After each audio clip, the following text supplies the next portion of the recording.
Bueno. Vamos ahora a ver lo que sería evolución, ¿ok? Ahora que ya terminamos todo lo que sería química, podemos volver a lo que sería biología, más específicamente a lo que es evolución, que sería lo que necesitamos para terminar el eje 3, ¿ok? Y dar el paso final a lo que sería el eje 4, ¿ok? Entonces la evolución básicamente... para revisar lo que sería la evolución tenemos que guiarnos a través de lo que son las evidencias evolutivas, ¿ok? Evidencias de la evolución.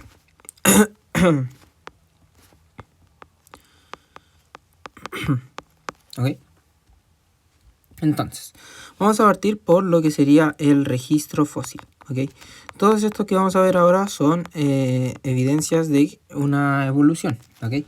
El registro fósil básicamente nos va a mostrar huellas, ¿ok? Huellas de algo que hubo en algún pasado, ¿ok?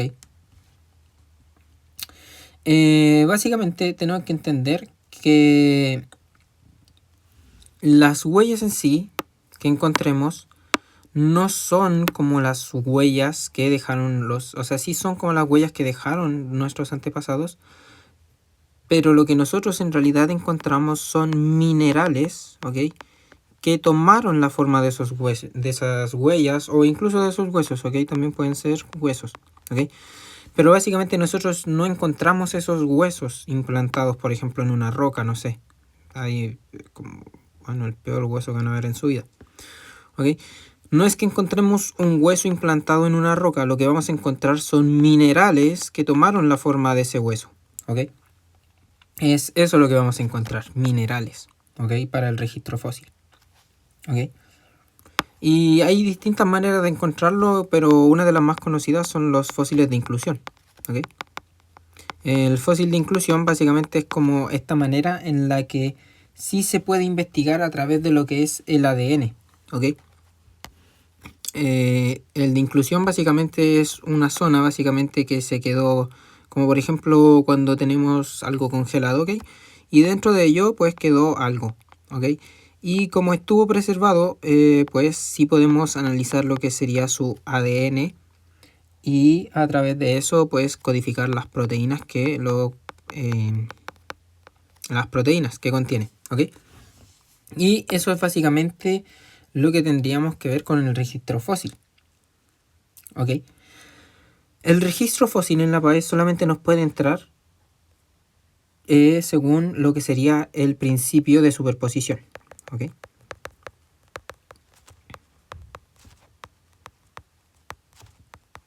Mediante lo que sería el principio de superposición, y a mí me gusta asemejarlo a lo que sería una lasaña, ¿ok? ¿Por qué me gusta asemejarlo a lo que sería una lasaña? Porque básicamente el principio de superposición nos va a estar en la PAES básicamente nos van a poner esto, ¿ok? Uy, creo que la jodí ahí, ok. Voy a hacer esto, ¿ok? En la PAES nos van a poner esto, un cuadradito.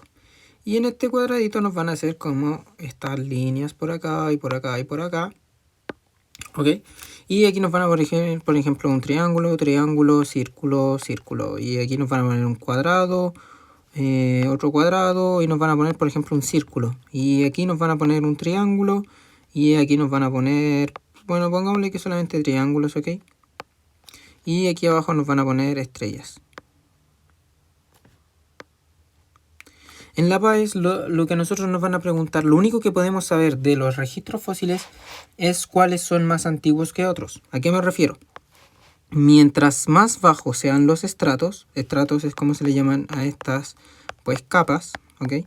Mientras más bajo sea significa que son más antiguos. Y mientras más arriba estén significa que son más nuevos. Pero por ejemplo, si comparamos el triángulo, nosotros no podríamos decir que es la especie más nueva, ya que viene desde dos estratos anteriores. Pero sí podríamos decir que la estrella es el fósil más antiguo, el que tiene más antigüedad. ¿Ok? Cada uno de estos estratos básicamente nos está hablando de una era. ¿Ok? Entonces podríamos decir, por ejemplo, que los cuadrados y los círculos compartieron la misma era. Estuvieron en una misma era, ¿ok? Y también podríamos decir que los triángulos poseen unos antepasados, ¿ok? que ya venían de eras preexistentes. ¿Ok? ¿Qué otra cosa podemos saber? Podemos saber el éxito evolutivo. ¿Ok? El éxito evolutivo tiene que ver con que se mantenga vivo. ¿A qué me refiero con esto? Por ejemplo, nosotros aquí vemos al cuadrado, pero el cuadrado no tuvo un éxito evolutivo ya que en la era actual no se encuentra vivo. Pero el triángulo sí se encuentra vivo, por lo que el triángulo sí habría tenido éxito evolutivo. El éxito evolutivo se califica en si sigues vivo o no, si es que te has mantenido con vida hasta el día de hoy o no. ¿Ok? Pero en la PAES nosotros no vamos a saber nada de éxito evolutivo, tampoco vamos a saber nada de si es que eran de la misma era, o si es que, o sus causas de extinciones, ¿ok? Lo único que sí vamos a poder saber es cuáles son más antiguos y cuáles son más nuevos y compararlos. Eso cuando veamos preguntas va a quedar mucho más claro, pero eso sería básicamente lo que tendríamos que saber de los registros fósiles, ¿ok? Es una evidencia de la evolución en el que básicamente tenemos componentes que a través de los minerales pues se personifican, por decirlo de alguna manera, ¿ok? Y como nosotros lo vamos a estudiar es a través del principio de superposición, que lo podemos asemejar a una lasaña, o eso es lo cómodo para mí. Y es el principio de superposición básicamente nos indica que mientras menor sea el estrato, o sea, mientras más abajo sea, más profundo, significa que es más antiguo. Y mientras más arriba esté, más superior se encuentre, pues significa que va a ser más nuevo. Ahora, por ejemplo, si tuviéramos el triángulo aquí, aquí y aquí, y tuviéramos el cuadrado acá, pues el cuadrado en realidad sería más nuevo, ya que sale desde este más previo, ¿ok? Aunque también lo encontraríamos en el triángulo, y también podríamos decir que tanto el triángulo como el cuadrado tuvieron un éxito evolutivo, ya que ambos se encuentran en la actualidad, ¿ok? Esa sería entonces la primera evidencia de la evolución que vamos a ver ahora. La segunda evidencia de la evolución es una de mis favoritas, que es la anatomía comparada, ¿ok? La anatomía comparada me parece muy interesante. Básicamente, como su nombre lo dice, se basa en el estudio de las anatomías de distintas especies, ¿ok? Y de distintos organismos, y las comparan a través de sus estructuras y de sus funcionalidades, como lo vamos a ver ahora, ¿ok? Entonces, básicamente se encarga de ver la similitud y la diferencia en las anatomías. Similitud, diferencia en la anatomía, comparándolo con distintas especies. Es por eso que se le conoce como una anatomía comparada. Y entre estas tenemos tres maneras de definirla, como estructuras homólogas, ¿ok? Como estructura análoga, ¿ok? Homóloga, análoga, o como estructura vestigial.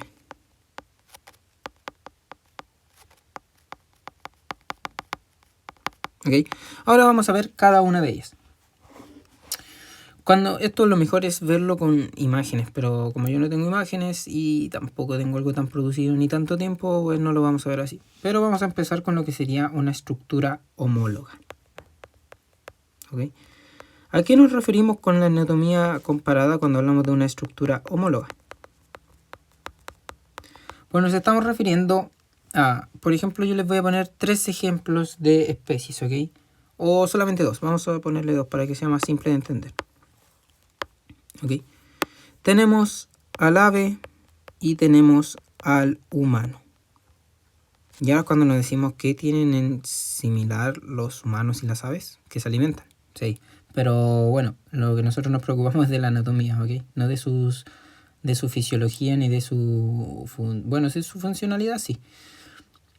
Pero bueno, tienen que pensar que el ave y el humano tienen algo similar en su anatomía. Y es que ambos presentan estructura ósea. ¿A qué me refiero con estructura ósea?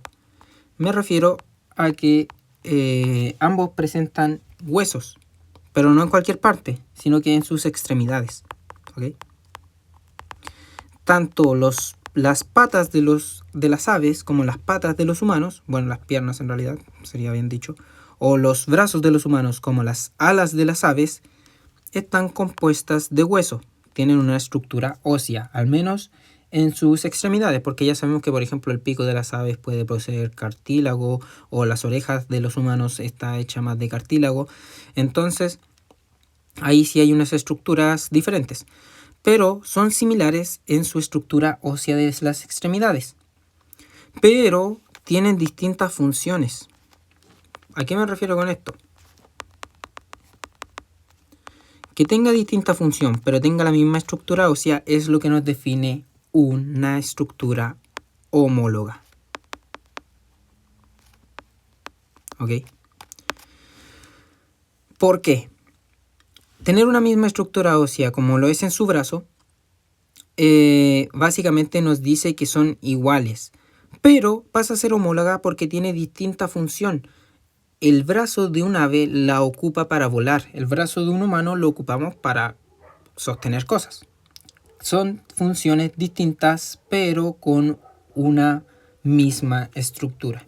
Entonces, siempre que tengamos misma estructura, pero diferente función, lo que vamos a tener va a ser una estructura homóloga. ¿Ok? Y es algo que me parece muy interesante. A su vez, que tenga una estructura homóloga es algo que nos marca que ambos poseen un ancestro común, porque por algo es que ambos tienen esta estructura ósea en sus extremidades. Entonces, toda anatomía comparada que nos hable de una estructura homóloga nos está hablando de un ancestro en común. ¿Ok? Y además, este ancestro en común nos estaría indicando que tienen un mismo origen embrionario. ¿Ok? Espero que se esté entendiendo. Esta parte me parece muy entretenida. Y muy interesante también. Embrionario. Y esto nos va a determinar lo que sería una evolución divergente. ¿Qué es una evolución divergente? Pueden estar preguntándose. Bueno, déjame escribirlo. Ok. Una evolución divergente es cuando divergente, no sé si han visto la película, pero es básicamente que se les separa a las personas pues, por diferentes características, ¿ok? La divergencia significa que hay una separación. ¿Y por qué se separarían estas especies con un ancestro en común? Es debido al ambiente. Toda evolución que vamos a ver tiene que estar relacionada íntimamente con lo que sería el ambiente, ¿ok? Entonces, un ambiente va a ejercer un cambio, ¿ok? Entonces, básicamente estamos hablando de que, por ejemplo, ambos vienen de un mismo ancestro en común, pero que con el tiempo, por situaciones de que el ambiente presentó una presión ambiental, ¿ok?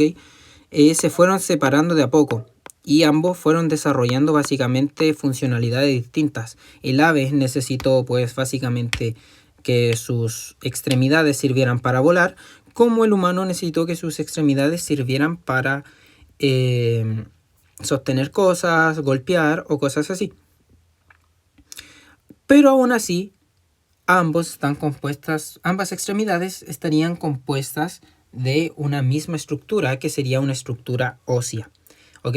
Entonces, recapitulando, una estructura homóloga es aquella que tiene la misma estructura. Puede ser, por ejemplo, si tú comparas la oreja, bueno, tienen que ser cosas similares. Como, ¿qué puede ser? Estoy pensando. No se me ocurre. Bueno, no se me ocurre, la verdad. ¿Algún otro ejemplo de algo que sea de misma estructura pero con distinta función? Misma estructura, diferente función. Tengo la cabeza en blanco.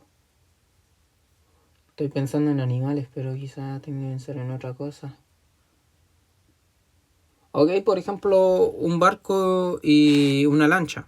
Ok. Tienen la misma estructura, ambos están compuestos de metales, ¿no? Y de todo este tipo de materiales.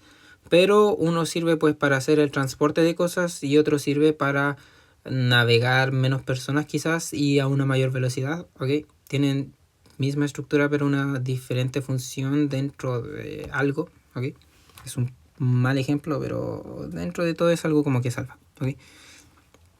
Y bueno, esta misma estructura y diferente función nos indicaría que ambos tienen un ancestro en común, porque ambos poseen una estructura similar, ¿ok? Esta estructura similar nos indica que tienen un mismo ancestro en común y nos indica que tuvieron una evolución divergente, que desde este ancestro, debido a una presión ambiental, un cambio en el ambiente, generó que ambas especies se fueran separando, ¿ok? Luego tendríamos lo que serían las estructuras análogas. ¿Ok?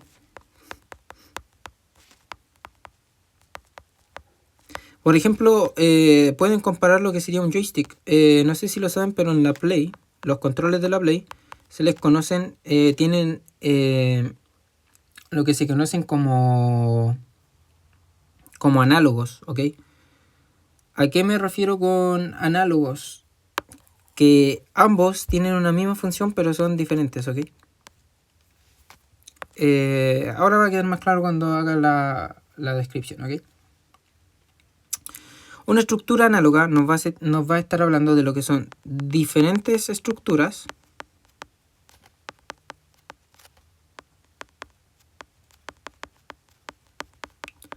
pero que poseen una misma función. ¿Ok? Los mejores ejemplos que tenemos son todo lo que vuela. ¿Por qué todo lo que vuela? Porque un gran ejemplo de una estructura análoga son las alas de la mariposa y el ala de un águila, una gaviota, lo que sea. ¿Ok? ¿Por qué? ¿Por qué son diferentes estructuras? Porque el águila tiene unas alas que son básicamente pues de hueso, ¿ok? De hueso, plumas y otros componentes, una estructura ósea, pero la mariposa tiene unas alas, aquí le voy a poner aquí alas para que se diferencie.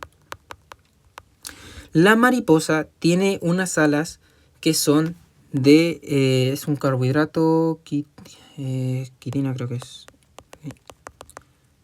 Tiene unas alas de quitina, si es que no me equivoco, que quitina por cierto es el segundo carbohidrato más común, ¿ok? A lo que me refiero con más común es que es el segundo carbohidrato más abundante de todos. El primero no me acuerdo, pero me quedé con el ejemplo en clases de que la quitina es el segundo más común. ¿Ok? Entonces, las alas de la mariposa están compuestas de quitina, un carbohidrato. Y las alas de las águilas están compuestas de hueso. Son diferentes estructuras óseas. Uno es de hueso, el otro es de carbohidrato, pero tienen la misma función. Ambos tienen la función de volar. ¿Ok? Que ambos tengan diferentes estructuras nos indica que tienen diferente origen embrionario y por ende diferente ancestro común. ¿Ok? Pero al haber una presión ambiental, al ocurrir un cambio en el ambiente, los forzó a ambos a desarrollar una misma función. Y básicamente este hecho de tener un diferente ancestro en común, pero que el ambiente los haya forzado a tener una misma función, es lo que nos va a dar una evolución convergente.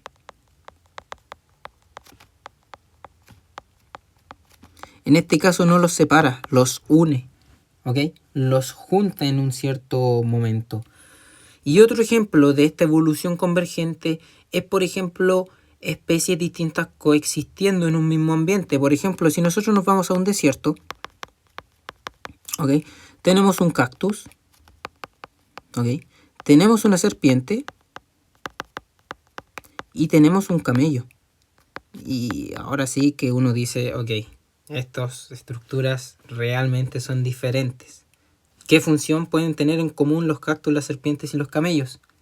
Y ambas tienen en común el hecho del ahorro de agua.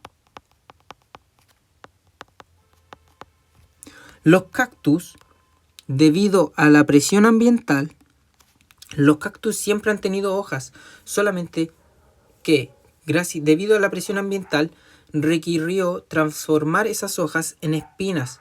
¿Para qué? Para preservar, primero, para no consumir tanta agua, y segundo, para el hecho de proteger su cantidad de agua de otros organismos. Entonces, la presión del ambiente, que requería de muchísimas cantidades de agua, hizo que el cactus cambiara y tuviera una función de ahorrar agua. La serpiente a su misma vez hace lo mismo. La serpiente básicamente es un animal que es magnífico en un sentido de vista biológico, porque la verdad me parece horrible. De hecho me dan miedo las serpientes. Pero también gracias a esta presión ambiental aprendió a ahorrar agua, y de hecho los camellos, por ejemplo, desarrollaron un sistema en el que los camellos, ¿cómo se dice?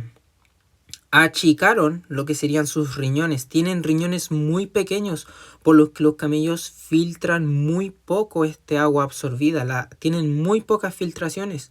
Y además de eso, si no me equivoco, también achicaron su hígado para que esta detoxificación no fuera tan recurrente, porque consume bastante líquido también. Entonces los camellos, los cactus y las serpientes, debido a esta presión ambiental, desarrollaron una evolución convergente que los llevó a un mismo punto, que ese punto sería el ahorro de agua. Y todo esto ocurre debido a cambios en el ambiente, a cambios en estas presiones ambientales, disculpen. ¿Ok? Y todo esto viene de unas estructuras análogas, que como les dije anteriormente, son diferentes estructuras a niveles óseos, o sí, a niveles óseos podríamos decir, o de composición, ¿ok? Son diferentes estructuras en composición, pero que cumplen una igual función. Por ejemplo, tú tienes un cuaderno y un abanico. Ambos están hechos de diferentes materiales, aunque creo que son similares los materiales de los que están elaborados, pero ambos pueden cumplir la función de tirarte viento si tú los agitas. Entonces básicamente ahí estarías teniendo otro ejemplo de una estructura análoga con igual función. Y ahora sí entra el ejemplo de la Play. En la Play tú tienes dos botones, ¿ok? O sea, bueno, tienes varios botones, pero tienes dos pues estructuras. Una que es como un coso que parece como un pulgar que se mueve, y otra que está dentro de un círculo que tiene flechitas. Una flechita a la derecha, hacia arriba, hacia el lado y hacia abajo. Y estos de aquí se conocen como controles análogos. ¿Por qué son controles análogos? Ambos sirven para moverse dentro de los juegos, ¿ok? Pero si te das cuenta, sus estructuras son distintas. Uno está hecho de botones, de flechas, y el otro está hecho básicamente en lo que sería pues como algo que gira, no sabría cómo decirlo, ¿ok? Pero es como algo que tú pulsas y vas girándolo alrededor, ¿ok? Que rota, que tiene una rotación. Entonces ambos te generan movimiento, pero ambos están hechos de una estructura diferente. Por eso es que a mí la estructura análoga se me hace mucho más fácil entenderla. Tienes diferentes estructuras que te cumplen una igual función, y que tengan diferentes estructuras te indica que tienen un diferente ancestro común, lo que te indica que si tienes un diferente ancestro común, pero llegaste a tener una igual función, estás teniendo una evolución convergente, porque estabas lejos, estabas sumamente lejos, por eso es que tienes estructuras diferentes, pero se juntaron para tener una igual función, ¿ok? Y la estructura homóloga, para repasarla nuevamente, eran estructuras óseas, o estructuras o composiciones de algo, ¿ok? Que al compararlos tú anatómicamente, veías que tenían distintas funciones, pero que tenían iguales estructuras, ¿ok? Como lo son las alas de las aves, que son compuestas por huesos, al igual que los brazos de los humanos, pero que cumplen distintas funciones. Uno lo ocupa para volar y otro lo ocupa para sostenerse, para todo ese tipo de cosas. Y tener una misma estructura en común nos indica que tenemos un mismo ancestro en común, lo que nos indica una evolución divergente. ¿Por qué? Porque salimos de un mismo ancestro en común, pero desarrollamos distintas funciones al ir separándonos para utilizarlas en lo que a nosotros nos respecta o en lo que a nosotros nos favorece como especie. Y el último, que vamos a ver en lo que sería la anatomía comparada son las estructuras vestigiales. ¿Ok? Espero que haya quedado claro lo que serían la anatomía comparada y también el análisis de fósiles. ¿Ok? La estructura vestigial básicamente es una especie de estructura homóloga. ¿Por qué? Porque viene de un pasado común. ¿Ok? Es proveniente de un pasado común. Y las estructuras vestigiales básicamente nos indican estructuras que poseemos pero que ya no tienen función. Estructuras como vigentes, cosa que la tenemos a día de hoy, pero sin funcionalidad. ¿Ok? ¿Y por qué las tenemos si no nos funcionan? Pues porque a nuestros antepasados sí les servían. Es por eso que las tenemos porque nuestros antepasados las poseían. Y los ejemplos son, por ejemplo, las muelas del juicio, que son muy comunes, ¿no? Nuestros antepasados las necesitaban pues para morder carne cruda y todos estos alimentos, madera que ellos comían demasiada.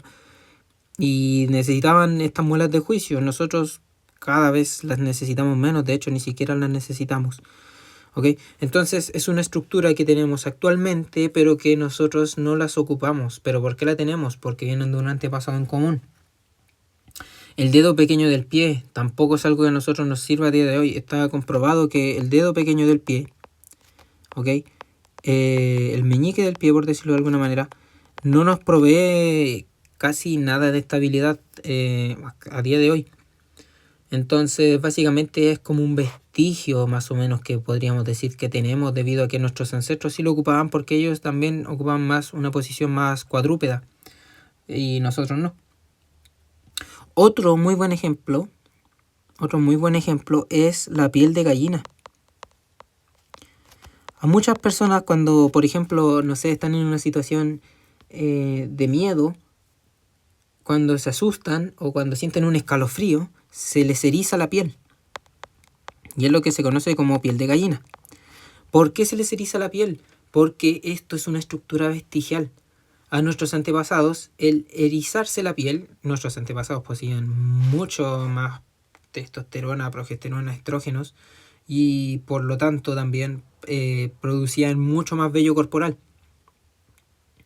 Y lo que pasaba es que ellos tenían tanto vello corporal en sus brazos y en todas estas partes que ocurría lo mismo que ocurre con los gatos. Cuando se asustaban nuestros antepasados o sentían un escalofrío o estaban en una situación de peligro, hacían lo mismo que los gatos, que no sé si se han dado cuenta que los gatos cuando se van a poner a pelear como que ponen pose camarón, ¿no? La típica posición camarón, así como cuando tienes que remontar un partido en FIFA y pones la posición camarón. Se pone en posición camarón y se ve cómo se eriza todo su pelaje se levanta. Y esto es un mecanismo vestigial que tenían nuestros antepasados. Ellos erizaban su piel, o sea, erizaban sus pelos, ¿ok? De los brazos y de la espalda y del pecho para hacerse ver más grande y más amenazante para las criaturas y las especies que fueran peligrosas, ¿ok? Esto es un reflejo vestigial, ¿ok? Es otro ejemplo, no quizás de una estructura. Bueno, sí es una estructura porque se basa en el pelo, pero es un reflejo vestigial que nuestros antepasados ocupaban para básicamente generar esta sensación de amenaza ante un cierto peligro que percibían, ¿ok? Estas son las estructuras vestigiales, ¿ok? Son estructuras que vienen de nuestros antepasados y que hoy en día nosotros las presentamos también, pero que no tienen funcionalidad y es un ejemplo de algo homólogo debido a que tienen una misma estructura ósea y que tienen una distinta función quizás a la que tenían antes, ¿no? No tienen una distinta función a la que tenían antes porque básicamente no tienen función, ¿okay? Y eso sería lo que sería la anatomía comparada. Otra evidencia de la evolución es el estudio de la embriología, que esto simplemente pues, se basa en estudiar embriones. ¿Okay? Estudiar y comparar lo que serían los embriones de distintas especies. ¿Ok? Entonces básicamente lo que hacen es ir comparando diferentes embriones, ¿ok? Diferentes embriones en diferentes etapas de su desarrollo y básicamente van viendo qué cosas se desarrollan y qué no. Por ejemplo, no sé, al mono, por ejemplo, se le va desarrollando una cola y vemos que al humano no se le va desarrollando esta cola, ¿ok? Es como el estudio de estas cosas, ¿ok? Que cuando están en una etapa embrionaria y se van desarrollando, van observando si es que se le desarrollan ciertas estructuras o ciertas características a unos y a otros no. Por ejemplo, también los embriones, de hecho los embriones de los humanos poseen, ¿cómo se dice esto? Poseen branquias. Los embriones de los humanos poseen branquias que con el tiempo no se desarrollan, no se terminan de desarrollar, a diferencia de los cetáceos y de los peces, ¿ok? Entonces eso también es muy interesante en el estudio de la embriología, ver cómo el carácter estaba presente pero no se desarrolla. Y acordémonos ahora básicamente de lo que hablamos cuando hablamos de lo que era el ADN, los genes. Todo lo que se desarrolla es a través del ADN. Cuando el ADN se expresa y expresa estos genes que posee, pues básicamente estamos teniendo un avance en lo que sería el desarrollo embrionario, ¿ok? Entonces el desarrollo embrionario se produciría por la expresión del ADN, ¿ok? Básicamente sería eso, ¿ok? Y si es que tenemos ADN común con otras especies, por ejemplo con los monos, tenemos muchas grandes similitudes en las secuencias de ADN con los monos, significa que tienen un antepasado en común.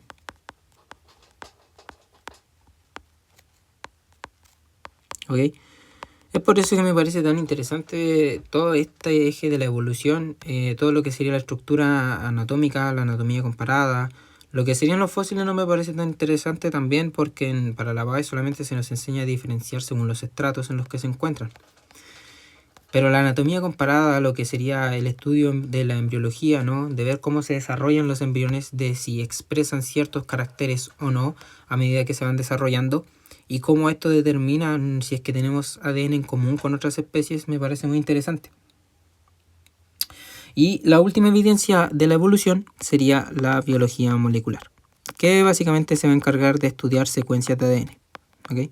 Secuencias de ADN, secuencias de proteína, ¿ok? Básicamente en eso se va a basar lo que es el estudio de las evidencias evolutivas de lo que es la biología molecular, ¿ok? Lo único que tenemos que saber para la PAES es que mientras más parecidos sean las secuencias, significa que pues es mayor el parentesco que tenemos con dicha especie. Más parecido en secuencia significaría un mayor parentesco. ¿Ok? Eso sería básicamente todo lo que tendríamos que entender de lo que sería pues la biología molecular. ¿Ok?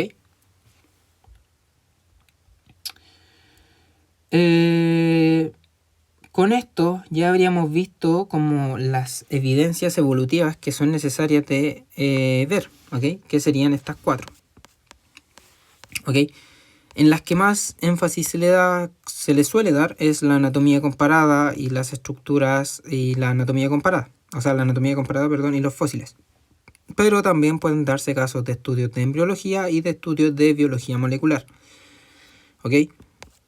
Básicamente, haciendo un resumen rápido de las evidencias evolutivas, los registros fósiles, nuevamente, pues básicamente nos estarían mostrando cómo estos minerales quedaron impregnados en la forma de esos huesos antiguos o de esas huellas que van a ser encontrados. Solamente tendríamos que aprender lo que sería el principio de superposición, que nos indicaría que mientras más arriba, más nuevo sería esta especie, y mientras más abajo significa que tienen una mayor antigüedad, mientras más profundo se encuentren. ¿Ok? También podemos ver el éxito evolutivo en base a que estén en nuestra era actual. Si están presentes en nuestra era actual significa que tienen éxito evolutivo. Si es que no lo están, significa que no lo tienen. Por ejemplo, si es que viene desde un estrato muy viejo y sigue presente en la actualidad, ¿ok? Significa que es muy antiguo ese y que se ha sabido preservar.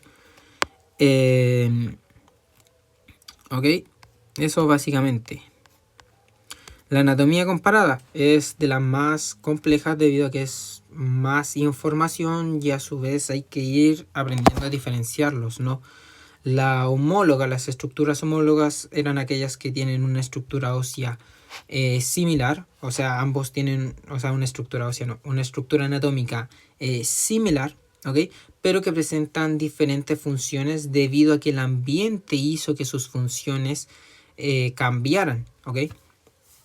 Pero si tenían una misma estructura ósea significa que venían de un mismo ancestro en común y que por el hecho de que el ambiente les ejerció ese cambio de funciones, pues los va a ir separando a lo largo del tiempo y esa separación es lo que conocemos como una evolución divergente. La estructura análoga es cuando teníamos las diferentes estructuras, las diferentes composiciones de las estructuras, ¿no? Como eran las alas de quitina de un carbohidrato y las alas de hueso de las águilas, que tienen diferentes composiciones, pero cumplen una misma función que es la de permitirles volar. Por ejemplo, las alas de las abejas también tienen una diferente composición, una diferente estructura, pero también les funciona para volar. Aunque un dato curioso es que las abejas aerodinámicamente no están hechas para volar, ¿ok? Aerodinámicamente no deberían de ser capaces de volar con esas alitas que tienen y los cuerpos que poseen, ¿ok? Y que tengan estas diferentes estructuras significa que no tuvieron un ancestro en común, no tuvieron alguien que les pasara estas estructuras a ellos. Pero la presión ambiental hizo que, a pesar de tener diferentes estructuras, este cambio provocó que se juntaran y que llegaran a una misma función. Las estructuras vestigiales nos indican que tuvimos un pasado, un ancestro que ocupó ciertas estructuras, pero que hoy en día nosotros las poseemos, pero que no nos sirven, no las usamos. La embriología nos ayuda a estudiar y comparar los embriones de diferentes especies, a ver las expresiones del ADN en el desarrollo embrionario. Si es que no hay una expresión de un ADN, una expresión de dicho gen, no va a haber un desarrollo diferente, por decirlo así, ¿ok? Ahora, si ambos presentan ADN en común y estructuras embriológicas muy similares como la del humano y el mono, se podría decir que tienen un antepasado en común, ¿ok? O por ejemplo, los peces y los humanos que ambos presentan branquias en su etapa más inicial del desarrollo embrionario y vemos como el de los peces se va desarrollando, ¿ok? Esos genes se van expresando porque los requieren. En cambio, el humano no requiere ese gen, o sea, no requiere esa funcionalidad, por lo que sus genes no se están expresando. Ahora, ¿se podría estudiar con embriones? De hecho, no se puede estudiar con embriones por temas éticos. Pero sería muy interesante ver cómo una persona podría llegar a modificar cómo se expresa el material genético de un embrión de un humano y ver si es que podría desarrollar estas branquias. Sería muy interesante entender eso si es que se pudiera, pero obviamente no se puede porque es algo ético, ¿okay? Y la biología molecular, que es la más sencilla, que básicamente solamente se encarga en comparar secuencias tanto de ADN como de proteínas y entender que mientras más parecidas sean sus secuencias de nucleótidos, vamos a ver cómo es que estos van a ser o van a tener un mayor parentesco entre ellos, ¿ok? Y una vez entendemos estas evidencias evolutivas, podemos pasar a lo que serían las teorías evolutivas, ¿ok? Donde vamos a empezar con el fijismo. Que el fijismo básicamente nos habla de que las especies no cambian, ¿ok? ¿Ok? Las especies no poseen un cambio con el tiempo, ¿ok?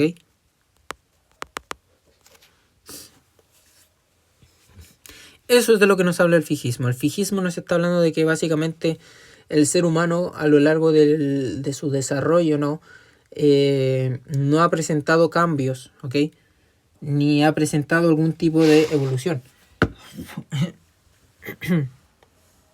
¿Ok? Que es muy distinto a lo que se nos habla en la evolución. ¿Ok? Entonces tenemos las personas que piensan que existe un fijismo, ¿okay? Que nos indica que no ocurrieron cambios a lo largo del tiempo, y hay gente que nos plantea la idea de la evolución, que es la más acertada, que nos habla de que toda especie, ¿ok?, se transforma con el tiempo.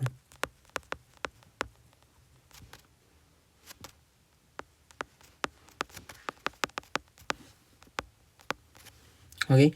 Y es aquí donde vemos las evidencias evolutivas. Las evidencias evolutivas es lo que nos ayuda a darle valor a lo que sería la evolución. A través de la anatomía comparada, lo que es la embriología, lo que es la biología molecular, lo que son los fósiles, nosotros vimos cómo todas las especies fueron teniendo ciertos cambios a lo largo del tiempo. Es por eso que esas son las evidencias de la evolución. ¿Ok? Y aquí es donde entran dos teorías principales que son las que tenemos que estudiar para la PAES. Tendríamos la teoría evolutiva de Lamarck,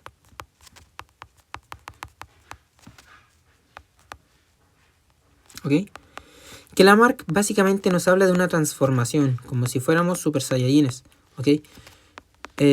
Nos está hablando básicamente de que las especies, los organismos, van en busca de una especie de perfección, ¿ok?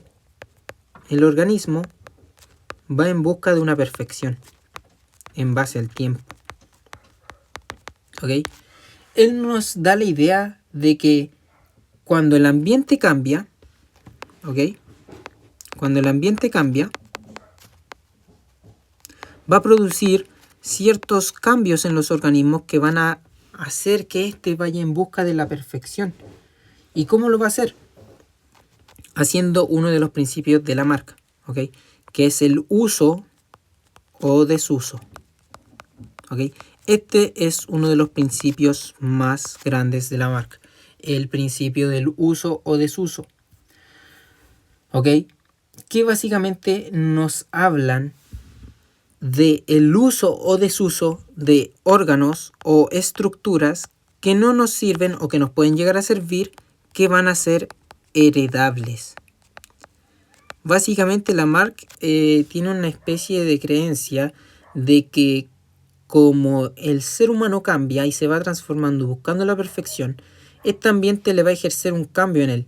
Y por ejemplo, todas las personas que tienen apendicitis y le sacan el apéndice, ya que es un órgano que no se usa, él piensa que todas estas personas que se extirparon el apéndice van a tener herencia, o sea que los hijos de estas personas van a nacer sin apéndice, ¿ok? Y eso es lo que se conoce como un carácter heredado. Caracteres heredados, que es el segundo principio y también de los principales de Lamarck. Entonces ya aquí tenemos la presencia de dos principios, tanto el uso o desuso de órganos y estructuras como los caracteres heredados, ¿ok? Básicamente Lamarck dice que el cambio que ocurre en el fenotipo, ¿ok?, en el cómo lo expresa la persona, va a cambiar el genotipo. Eso es la creencia que tendría Lamarck. Lamarck a todo esto vino mucho tiempo antes de Mendel. Es por eso que todavía no se conocía lo que era un fenotipo y un genotipo, ¿ok? Pero hoy en día, claro, se le atribuye que sería un cambio que en el fenotipo, o sea, en el cómo se expresa dicho gen, afectaría al gen en sí. O sea, básicamente Lamarck estaba diciendo que básicamente si una persona se tiñe de negro el pelo, lo más probable es que el hijo o su herencia herede el pelo negro. Él pensaba que hacer estos cambios en el fenotipo iban a producir un cambio en sus genotipos, ¿ok?, en sus genes en sí, y en el cómo estos se producían un cambio, ¿ok? Y el ejemplo más común de Lamarck, y uno de los que lo tuvo de los más altos dentro de estas teorías, es el ejemplo de la jirafa. Lamarck tenía la idea de que las jirafas, ¿ok?, todas nacían con cuellos cortos, ¿ok? Lamarck pensaba que todas nacían con cuellos cortos y entonces, pues, básicamente, disculpen, que básicamente las jirafas tenían el alimento obviamente muy alto. Y la jirafa de cuellos cortos, pues, simplemente no llegaban. ¿Ok? Entonces, Lamarck tenía la idea de que esta presión del ambiente, ¿okay? Es una presión del ambiente, hacía que las jirafas buscaran el perfeccionismo. Y esto hacía que las jirafas, al no alcanzar, desarrollaran un cuello más largo para poder llegar. ¿Ok? Y entonces, él pensaba que las jirafas en su tiempo de vida, es como si nosotros a nuestros 10 años, como empezáramos, no sé, a estirar nuestros brazos, estirar, y que a los 30 años nosotros desbloqueemos una especie de brazos estirables. Y no es así, ¿ok? Él tenía la idea de que las jirafas en su vida, a lo largo de su vida, se alargaban el cuello para poder llegar a sus alimentos. Y que estas jirafas de cuello largo iban a heredar ese carácter a sus hijos. O sea que toda jirafa de cuello largo le iba a heredar el cuello largo a sus hijos. ¿Ok? Esa es la idea que tenía Lamarck. Que claro, si lo ves desde ese punto uno puede pensar, bueno, puede tener sentido, ¿no? Las jirafas quizás al tener su alimento largo y al estirarse, alargan su cuello y a lo largo del tiempo, y eso hace que también nazcan más jirafas con el cuello largo. Y claro, es una teoría que creo que queda bastante bien como una teoría. ¿Ok? Creo que es algo que es muy interesante. Las cosas que tenemos que tener en cuenta a la hora de estudiar la teoría evolutiva de Lamarck es el hecho de que él habla de una transformación a lo largo del tiempo de vida, ¿ok? Él no habla de que una generación va a cambiar a otra generación, no, él habla de que en el tiempo de vida se va a estar produciendo esta transformación, ¿ok?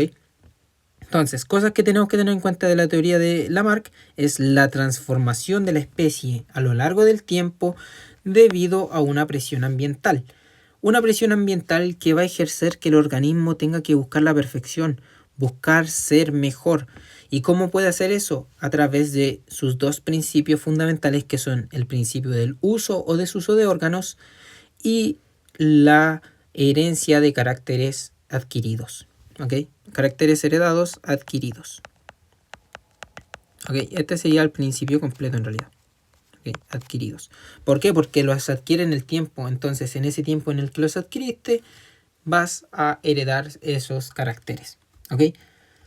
Es una teoría que es bastante interesante, que creo que requiere su tiempo y requiere tener su atención, ¿ok?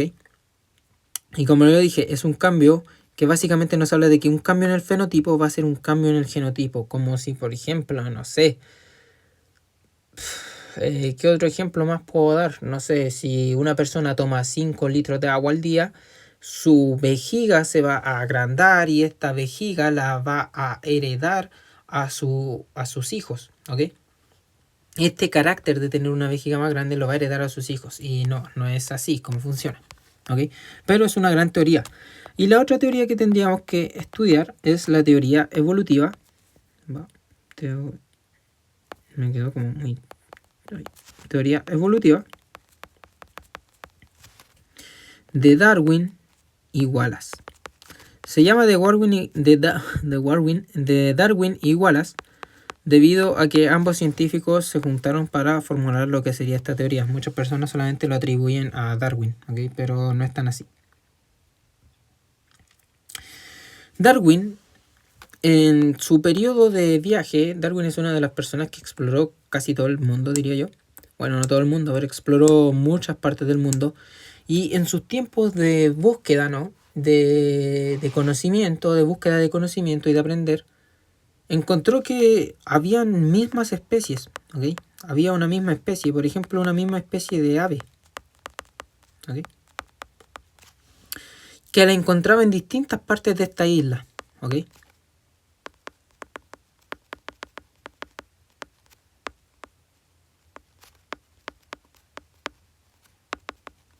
Entonces Darwin decía, qué raro, esta es la misma especie que me encontré 48.000 kilómetros hacia la derecha.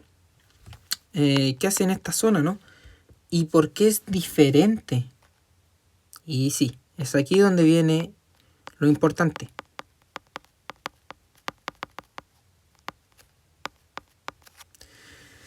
Darwin encontró que en una misma isla, las mismas especies de aves se ubicaban en distintas zonas de una isla, y al estar en distintas zonas de una isla, tenían distintas características, como por ejemplo lo pueden ser los colores de estas aves, o por ejemplo los picos de estas aves. Y entonces él llegó a preguntarse, ¿por qué ocurre esto? ¿Por qué es que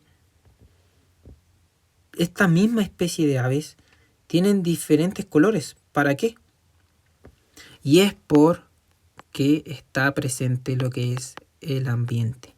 El ambiente, como lo podemos ver y observar, es clave en lo que son las evidencias evolutivas, como lo es la anatomía comparada, como también es clave en la evolución, como lo vamos viendo a lo largo, ¿no? Lo vemos tanto en la teoría de Lamarck como en la teoría de Darwin y Wallace. ¿Ok? Básicamente, el ambiente va a ejercer una cosa que vamos a ver que no todas las especies sobreviven. ¿Ok? O no todos los mismos organismos de las mismas especies sobreviven. Porque ocurre una competencia. ¿Ok? Todas estas cosas ya las vamos a ahondar ahora. Tengo una clase ahora, así que tengo que terminar rápido esto. ¿Ok? Nos indica también que debido al ambiente no todos se reproducen. Lamentablemente. Ojalá todos nos pudiéramos reproducir. Y también nos indicaría que el ambiente ejerce que las especies aumenten sus rasgos diferentes.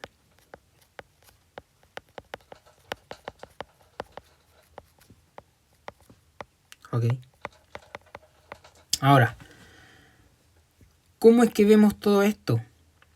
Básicamente lo vemos retratado en una frase que él dice que es la reproducción.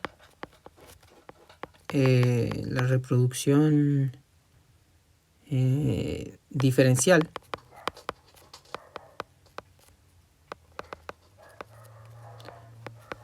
de las variantes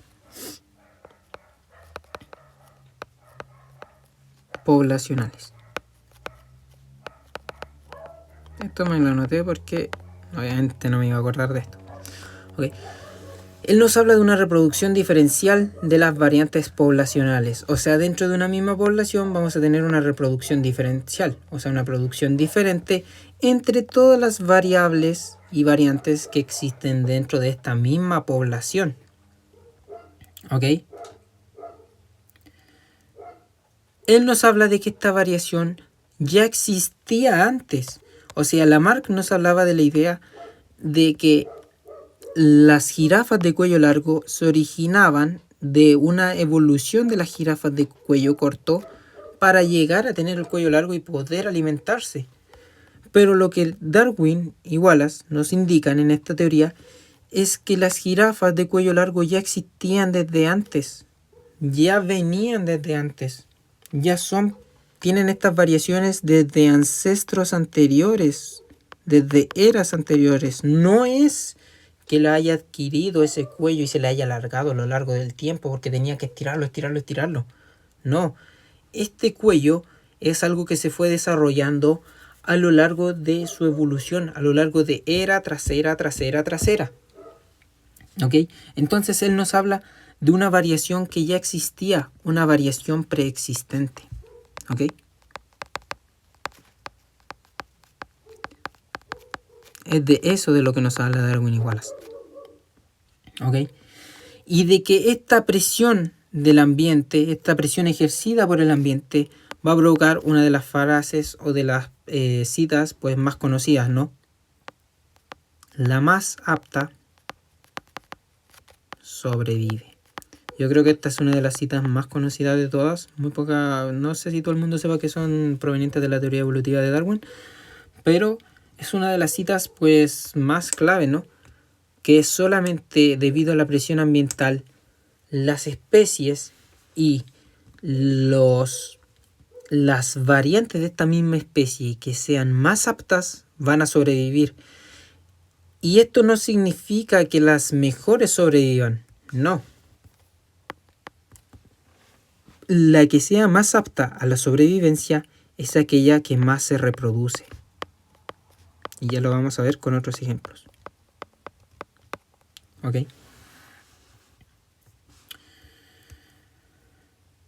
Entonces, disculpe. Básicamente, nos estamos indicando de que la existencia de estas variantes más la presión ambiental va a determinar quién se reproduce más. Y el que se reproduce más es aquel que es el más apto. ¿Ok? El más apto que es el que sobrevive. Y lo que lo transforma en el más apto es que es el más capaz de reproducirse. ¿Ok? Entonces, recapitulemos. Darwin y Wallace nos hablan de que una misma especie presenta variaciones ya preexistentes desde antes que se ven involucradas con lo que sería la presión del ambiente. Esto nos indicaría que no todos van a sobrevivir ni todos se van a reproducir, sino que los que tengan rasgos diferentes y que estos rasgos diferentes les sirvan más a la hora de sobrevivir y de reproducirse son aquellos que van a sobrevivir. ¿Ok? Redundante, pero es así. ¿Ok? Entonces tendríamos que tomar esas cosas en cuenta. Que la variabilidad entre estos individuos más lo que es la presión ambiental va a determinar que una especie o que un rasgo se reproduzca más que otros. ¿Ok? Y es lo que se conoce como la reproducción diferencial.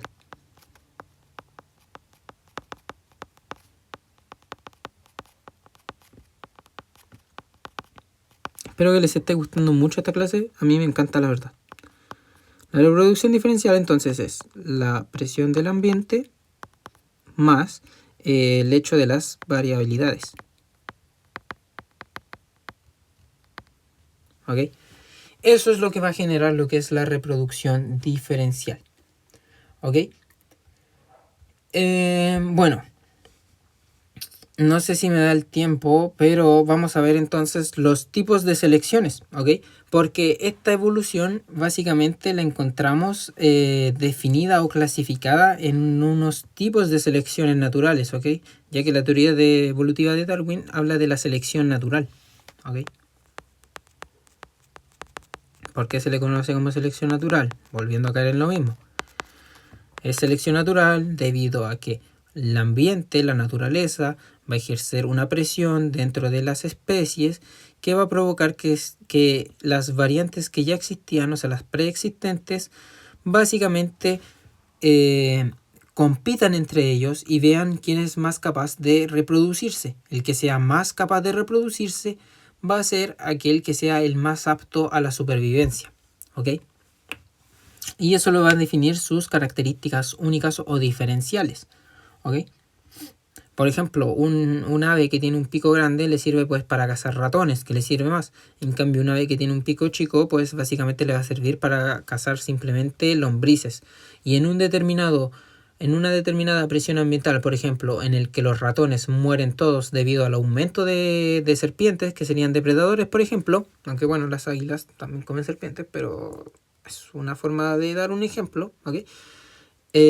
Pues el que tiene la característica de que es capaz de comer gusanos, que es el de pico pequeño, básicamente se va a ver favorecido. Esa característica, ese rasgo distintivo que tiene, va a hacer que se vea favorecido.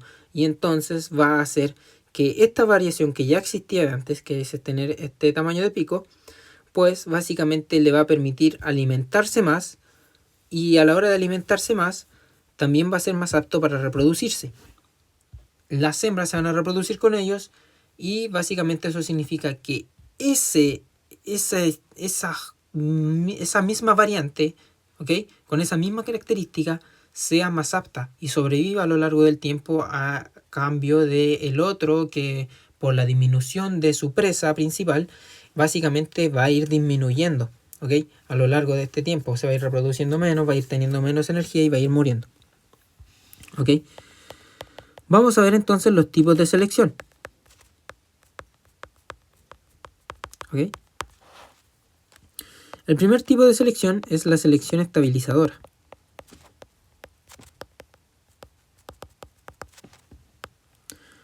La estabilización, o sea, la selección estabilizadora, nos habla de que una característica intermedia, un rango intermedio, se va a ver favorecido por la presión ambiental, ¿ok?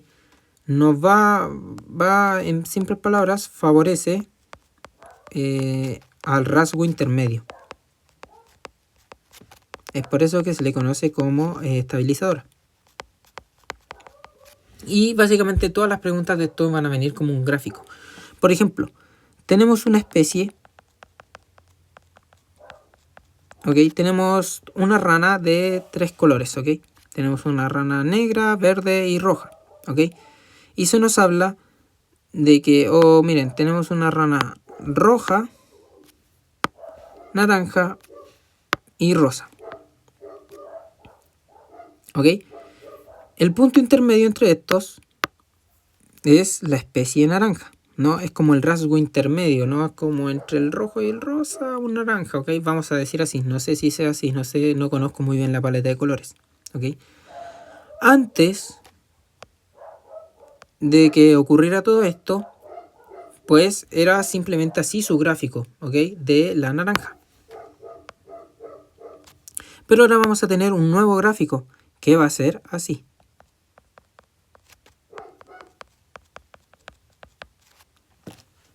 Y eso básicamente va a significar que después de hacer esta medición, vamos a ver que la especie naranja tuvo un claro aumento. ¿Eso qué significa? Que se vio favorecido el rasgo intermedio. Y por ejemplo, la rana rosa que estaba en un extremo y la rana roja que estaba al otro extremo no se van a ver favorecidos, ¿ok? Eso es una selección estabilizadora. Luego tenemos una selección direccional. La selección direccional básicamente nos va a indicar que se favorece un extremo.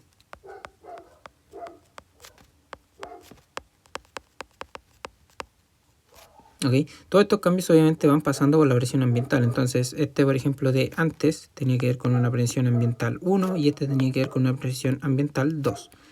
Y ok, ahora vamos a ver el gráfico de este, ¿ok? Nuevamente tenemos la roja, la rosa y la naranja. Vemos que en los extremos tenemos tanto el rasgo rojo como el rasgo rosa, ¿ok? Y ahora el nuevo gráfico, por ejemplo, esto era antes, ¿ok? O no, miren, por ejemplo, aquí tenemos, voy a hacer los extremos primeros, ¿ok? Aquí tenemos el extremo rojo, aquí tenemos la especie rosa y aquí tenemos la especie naranja, ¿ok?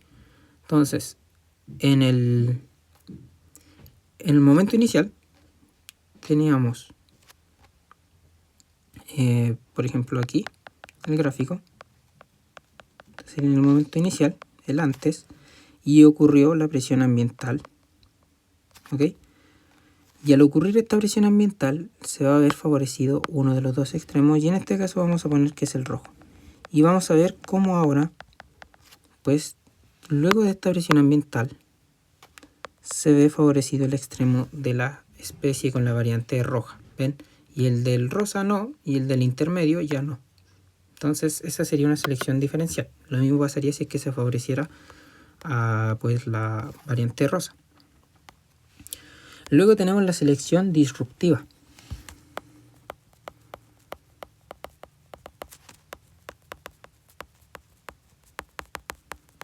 ¿Ok? Que nos habla de que se favorece a ambos extremos.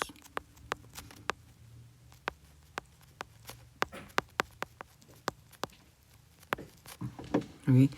Entonces, por ejemplo, teníamos en la variante rosa, rojo, la variante naranja y la variante rosa. Y ahora en el antes nosotros teníamos que estaba favorecido el rasgo intermedio. ¿Okay? Este sería el antes de la presión ambiental 1. Pero ocurrió un cambio en la presión ambiental que generó este cambio, lo voy a hacer con color verde, ¿ok? Que generó que ahora se produjera este cambio. Vemos cómo se favorecen ambos extremos, tanto la variante rosa como la variante roja, y cómo la variante intermedia se vio perjudicada. ¿Okay? Eso sería una selección disruptiva. Y el último tipo de selección que tenemos es la selección sexual, que básicamente nos habla de una característica que aumenta su éxito. ¿Okay?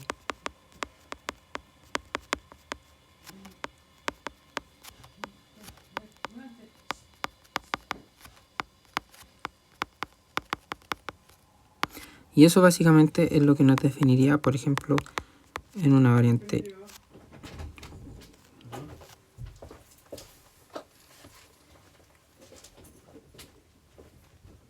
en lo que sería una variante intersexual, que nos habla de que es pues el género opuesto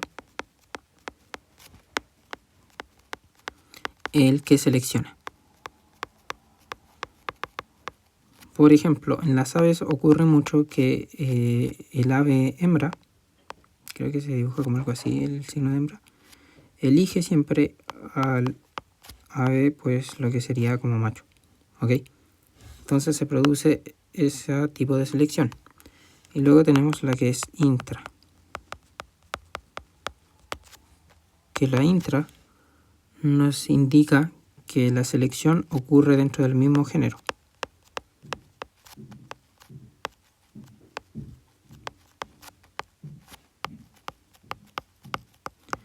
Y aquí, por ejemplo, vemos cómo los de la misma especie compiten entre ellos, como lo es en el caso de los gallos. ¿Okay? Los gallos siempre se pelean entre ellos para ver quién es el más apto. ¿Okay?